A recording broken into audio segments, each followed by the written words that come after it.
자, 우리의 삶에서 굉장히 우리가 취약할 때가 있거든요. 그리고 무너질 수 있을 때, 그리고 넘어지고 망가질 수 있는 그러한 시기가 있어요. 그때가 언제냐면요.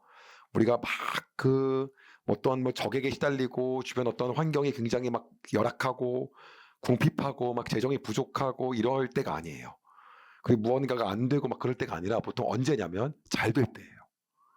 무언가가 잘 나가고 안정적이게 되면 원수 마귀가 그때를 틈탑니다.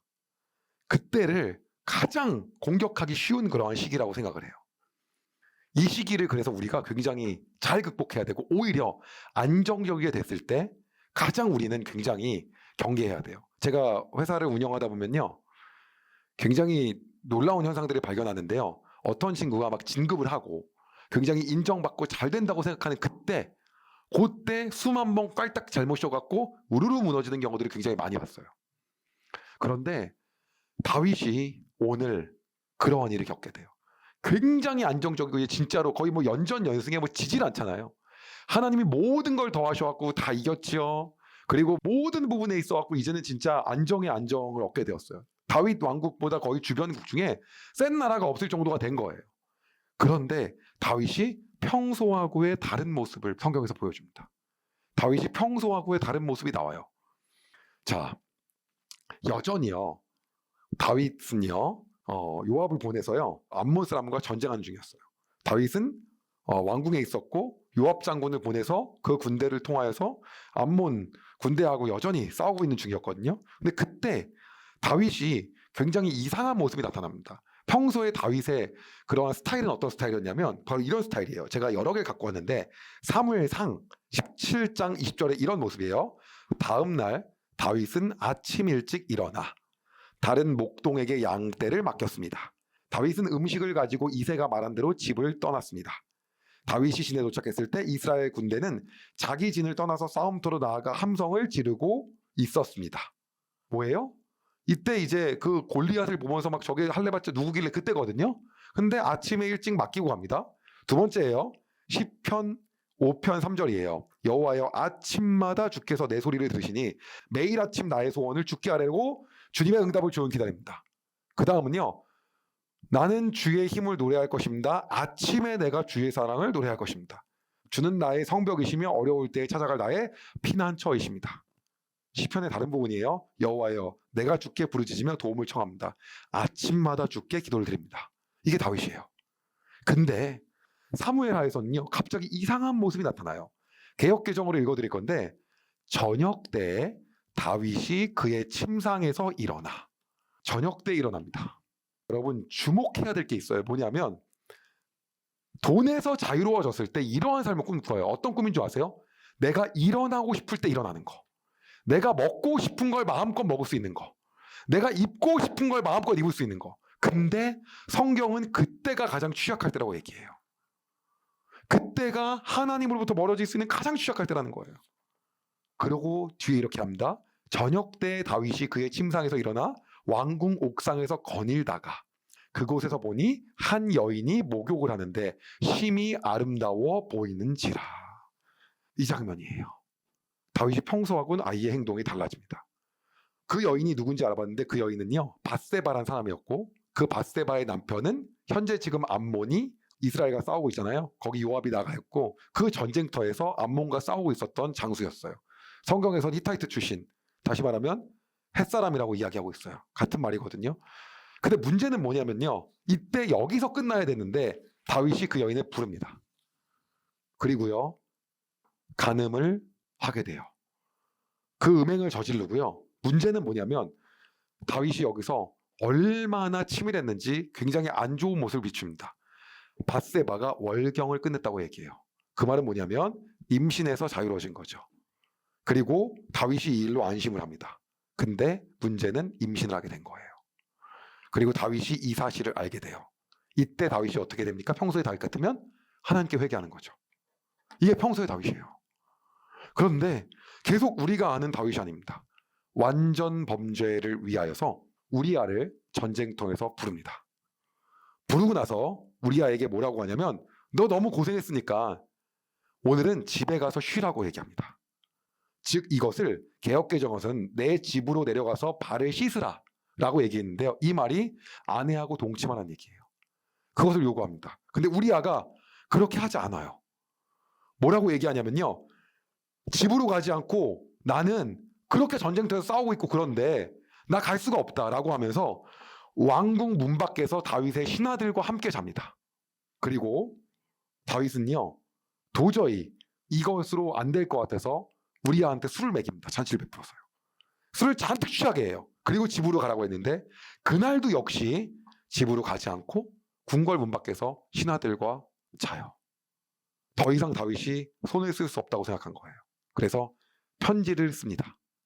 요압 장군 우리아를 전쟁에 가장 위험하고 깊숙하고 죽을 가능성이 있는 곳에 보내게. 거기서 전쟁을 하게. 요압이 그 편지를 받습니다. 그리고 우리아를 보내요. 그리고 암몬 손에 우리아가 죽게 됩니다. 요압이 전령을 보내갔고요. 사람들이 곳에서 꽤 죽었다는 걸 보내고 다윗에게 알리라 그래요. 전령이 굉장히 걱정합니다. 이렇게 나쁜 소식을 전하면 어떡해요? 걱정하지 마라. 우리아가 죽었다고 같이 얘기하면 다윗 왕이 뭐라고 안 할 거다. 그리고 보냅니다. 다윗 왕은 이렇게 얘기합니다. 전쟁을 하다 보면 죽을 수도 있지. 염려 말고 열심히 싸우라며 이야기하고 끝냅니다. 범죄에 대한 완벽한 은폐였어요. 그 다음에 다윗은요 밧세바를 왕궁으로 들이고 아내로 맞이합니다. 모든 것은 완벽하게 끝났어요. 그러나 성경은 여기서 이렇게 얘기해요. 이 일을 여호와께서 기뻐하지 않으셨다. 네. 모든 건 이제 다 묻혔습니다. 완전 범죄가 이루어졌어요. 근데 성경이 이거를 하나님이 싫어하셨다고 얘기합니다. 그러면 10계명에 근거하여 당시에 우리가 이제 하나님께 주신 10계명에 근거하여 다윗이 어떠한 범죄를 저질렀는지를 한번 알아볼 거예요. 첫 번째는요. 10계명의 10번째 계명이 뭐냐면요. 내 이웃의 아내나 그의 남종이나 여종이나 소나 낙이나 이웃의 소유를 탐내지 말라고 얘기하거든요. 근데 그거를 한 거죠. 네. 내 이웃의 아내를 탐냈어요. 거기뿐이 아니에요. 제7계명이 간음하지 말라예요. 7계명을 어깁니다. 그뿐이 아닙니다. 성경에는요 뭐라고 하냐면 9계명이에요. 거짓 증언하지 말라 그러거든요. 근데 거짓된 행동을 다 하죠. 어떻게? 임신한 것을 속이게끔 하기 위해서 우리아가 술을 마시고 나서 가게 하고 이런 모든 것이 거짓 증언한 거예요. 속임수를 다 쓴 거거든요. 그뿐 아니라 어떤 겁니까? 우리아를 죽게 만들었던 행동들이에요. 그것도 다 거짓 증언한 거거든요. 예. 그런데 그뿐 아니라 뭡니까? 6계명은요 살인하지 말라거든요. 근데 살인 교사까지 했어요. 이 4계명을 다윗은 다 어겼습니다. 그리고 다윗이 원하는 대로 모든 시나리오가 다 이루어졌어요. 그러나 그때에도 하나님은 이 모든 것을 알고 계셨어요. 그리고 하나님께서 선지자인 나단을 다윗에게 어느 날 보냅니다. 보내고요. 나단이 이렇게 얘기해요. 왕이시여, 제가 얘기 드리고 싶은 게 있습니다. 가난한 사람이 있는데 가난한 사람 집에 암양이 한 마리 있습니다. 그리고 부자가 있는데 그 부자는 재산이 정말 많습니다. 어느 날 나그네가 부자의 집에 와서 부자가 음식을 대접하려고 하는데 가난한 사람에게 암양을 하나 뺏어다가 그 암양과 함께 자고 암양을 가족처럼 사랑하는 그 가난한 사람이었는데 뺏어다가 그걸로 요리해서 줬습니다. 어떻게 생각하십니까? 다윗이 나름 율법을 잘 알고 있어요. 그거는 4배로 갚아야 된다고 얘기해요. 여러분 출애굽기 22장 1절에 뭐라고 나오냐면 이렇게 나옵니다. 어떤 사람이 소나 양을 훔친 다음에 그것을 잡거나 팔았으면 그는 소 한 마리는 소 5마리로 양 한 마리는 양 4마리로 갚아라. 이거 갖고 얘기한 거예요. 양 4마리로 갚아야지. 그러면서 막 붕괴합니다. 도대체 누가 그런 거냐고 나단이 얘기해요. 그게 바로 왕이십니다. 그리고 하나님께서 다윗에게 이렇게 이야기하십니다. 사무엘하 12장 7절에서 10절이에요. 이스라엘의 하나님 여호와께서 이렇게 말씀하십니다. 나는 너를 이스라엘의 왕으로 세워주었다. 나는 너를 사울에게서 구해주었고 사울의 나라와 사울의 딸을 아내로 너에게 주었다. 그리고 나는 너를 이스라엘과 유다 왕으로 세워주었다. 너에게 부족한 것이 있었다면 나는 너에게 더 많은 것을 주었을 것이다. 그런데 너는 왜 나 여호와의 명령을 무시했느냐? 왜 나 여호와가 악하다고 말씀한 일을 했느냐? 너는 햇사람 우리아를 암몬 사람의 칼에 죽게 했다. 그리고 너는 그의 아내를 빼앗아 내 아내로 만들었다. 그러니 이제 너의 집안에는 언제나 칼로 죽는 사람이 있을 것이다. 네가 나를 존경하지 않음을 내가 보았기 때문이다. 너는 햇사람 우리아의 아내를 빼앗았다. 이게 하나님이 이야기하신 거예요. 그리고 계속해서 말씀하십니다. 여호와께서 또 이렇게 말씀하십니다. 너의 집안 사람들이 너에게 재앙을 일으킬 것이다. 네가 본 앞에서 내가 너의 아내들을 빼앗아서 너의 아주 가까운 사람들에게 줄 것이다. 그 사람이 대낮에 너의 아내들과 잠자리를 함께 할 것이다. 너는 남몰래 밧세바와 함께 잠을 잤다. 그러나 나는 이스라엘의 모든 백성이 이 일을 알게 할 것이다. 다윗이 이제야 무엇을 잘못했는지를 깨닫게 되었어요. 그리고 하나님 앞에 용서를 구합니다. 다윗이 인생에 커다란 오점을 남긴 순간이었어요. 그때는요, 사울에게서 쫓기고 있었던 정말 힘든 시기도 아니었고요, 골리앗 앞에 섰던 두려운 시기도 아니었어요. 아직 왕으로서 완벽하게 인정받지 못했던 시기도 아니었고요, 블레셋과의 전쟁의 시기도 아니었어요. 언약궤가 들어오지 않아서 왕권에 대한 존립이 위험을 받고 있을 때도 아니었고요, 언약궤로 인해 사람들이 죽었을 때도 아니었어요. 그때는 언제였냐면 다윗이 가장 잘 나갈 때였어요. 안정적이고 모든 것이 문제가 없었을 때였어요. 바로 그때 어떻게? 사탄에게 틈을 내준 거예요. 성경에서는요, 원수가 하나님을 경멸하고 멸시하고 그렇게 하게 만들었다라고 이야기해요. 하나님이 그것을 너무나도 싫어하신 거예요. 그것을 뭐라고 하냐면 너는 나를 거룩하게 여기지 않았다라고 얘기합니다. 원수에게 틈을 다 내어준 겁니다. 우리가 오늘 꼭 기억해야 될 게 있어요. 바로 그건 뭐냐면 우리에게 가장 위험한 시기는 바로 어떤 거냐면 탄탄대를 걷고 있을 때예요. 여러분의 인생에서 만약 무언가가 지금 잘 되고 있잖아요. 지금이 하나님 앞에 가장 낮게 엎드려야 될 시기예요. 그때 사람들이 이런저런 이야기를 합니다. 여러분 한번 생각을 해보세요. 경제적인 안정, 건강으로부터의 안정, 모든 부분으로부터의 안정이 우리에게 가장 위험한 순간이라고 하는 거예요. 이제는 내가 좀 나아진 것 같아. 좀 평판이 나아진 것 같아. 여러분 꼭 그럴 때 교회 안 나가지 않습니까? 대부분이 그럴 때 안 나가요. 제가 아는 사람도요, 막 누구한테 저격받을 때 매주 나갔거든요. 천부여 의지 없어서 막 그랬단 말이에요. 우리에게 가장 위험한 시기는 언제냐면 하나님 앞에 안정적인 시기라는 거예요. 그러면 오히려 어떻습니까? 경제적인, 상황적인, 건강적인 모든 안정적인 것을 통해서 하나님한테 오히려 원수에게 틈을 내주고 그것 때문에 무너질 거라고 한다면 오히려 안정적이지 않은 게 나아요.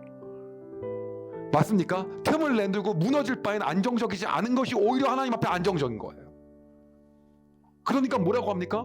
하나님이요? 광야에서 40년 헤맨 이스라엘 백성에게 난 그때가 좋았다. 난 그때를 잊지 못한다고 얘기했잖아요. 그때는 하나님만 구했거든요. 계속해서 오늘 우리에게 동일하게 말씀하시는 거예요.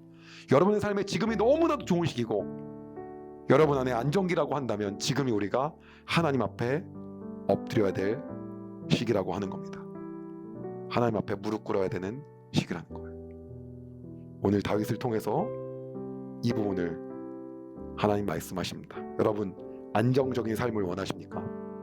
그렇다고 한다면 우리가 그 사탄의 공격에 영적 전쟁에서 이기고 대비할 수 있는지 우리의 상황을 돌아봅시다. 그러지 않다고 한다면 지금 이 시기를 오히려 하나님이 우리에게 보호해주고 있는 것일 수도 있다는 겁니다. 기도하도록 하겠습니다. 하나님, 우리는 안정된 삶을 원합니다. 우리는 자유로운 것들을 원합니다. 시간으로부터의 자유, 재정으로부터의 자유, 건강으로부터의 자유, 모든 것들로부터의 자유, 원하는 대로의 삶을 살고 싶어 합니다. 하나님, 그러나 그때가 사탄에게 공격의 대상이 될 수 있는 시기라는 것을 이 시간 기억하기를 소망합니다. 하나님, 우리가 그 빈틈을 사탄에게 내어주지 않기를 원합니다. 오히려 우리가 지금 무언가에 갈급하여 하나님께 구하고 있다면 그것이 하나님이 우리를 보호하시고 우리를 지키는 것임을 우리가 다시 깨닫습니다. 하나님, 우리의 마음 가운데 지킬 수 없고 하나님을 존귀하게 여길 수 없다고 한다면 안정이 아무것도 중요하지 않음을 다시 한번 인정하며 고백합니다. 하나님, 우리에게 이것들을 버티고 지킬 수 있는 힘과 용기와 지혜를 허락하여 주시옵소서. 또한 우리에게 그 어떠한 가치보다 하나님이 우리를 보호하신 것이 가장 큰 가치임을 믿고 인정하며 살아가게 하여 주시옵소서. 그리하여 우리가 안정적일 때 하나님께 더 겸손하게 엎드려 나아가게 하시고 안정적이지 않을 때에도 하나님을 찾는 자로 살게 하여 주시옵소서. 그리하여 지금 이 영상을 보고 있는 모든 주의 자녀들 중에 탄탄대로를 달리고 있다면 주님 앞에 더 엎드리게 하여 주시고, 그렇지 않고 있다면 하나님께서 보호하심을 감사하며 하나님 앞에 무릎 꿇고 감사함으로 나가게 하여 주시옵소서. 우리의 삶에 우리를 최고의 길로 인도하신 하나님을 신뢰합니다. 우리가 잘 나갈 때나 그렇지 않을 때나 하나님 앞에 무릎 꿇고 나가기 소망하오니 우리를 겸손케 하여 주시옵소서. 그렇게 인도하실 주님을 찬양하며 예수님의 이름으로 기도드립니다. 아멘. 여러분, 은혜 많이 받으셨나요? 이 영상을 통해 더 많은 사람들에게 하나님의 은혜를 공유하길 원하신다면 여러분의 구독과 좋아요가 꼭 필요합니다. 오늘도 여러분의 삶에 하나님의 은혜가 가득하길 진심으로 소망합니다.